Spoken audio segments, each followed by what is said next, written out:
Yo mga boss, magandang araw sa inyo mga boss. So ayan, ito na naman yung unit natin mga boss. Window switch muna tayo mga boss kasi ayaw nang gumana. Hindi na bumababa at pumataas yung ating window. So ayan, kita natin dalawang switch yung dala natin na bago.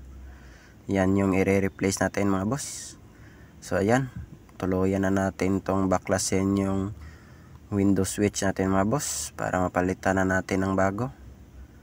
So ayan, kita natin may binubo tayo mga boss. So nakita natin marami palang cable tie. So ayan yung switch ng window natin mga boss. Baklasin na natin at palitan na natin yan ng bago mga boss.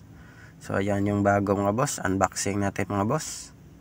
So ang bago talaga.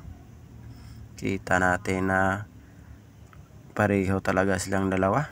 So ayan, kailangan na natin yung ibot-ibotin at ilagay na natin yung bago natin na window switch mga boss. So ayan, nilagyan na natin ng screw bolt. So ayan, basic lang to mga boss. So ayan, tapos na natin may kabit mga boss. Fast forward na lang tayo mga boss kasi umuulan dito mga boss, para matapos na to kaagad. So ayan, nilagay na natin yung pull out natin. So ayan, kita natin gumana na yung passenger side dito mga boss. So passenger side dito yung inuna natin mga boss. So ayan, transfer muna tayo dito sa driver side. Ito naman yung baklasin natin at palitan natin ng bago kasi ayaw din yung gumana nito. So ayan, kita natin medyo sunog yung kahimtang dito mga boss. So tanggalin lang natin. So ayan, sunog talaga yung switch. Yan yung dahilan na ayaw ng pumangsyon ito. So sa driver side dito yung may sunog mga boss. So ayan, kita natin may sunog talaga yung natin switch.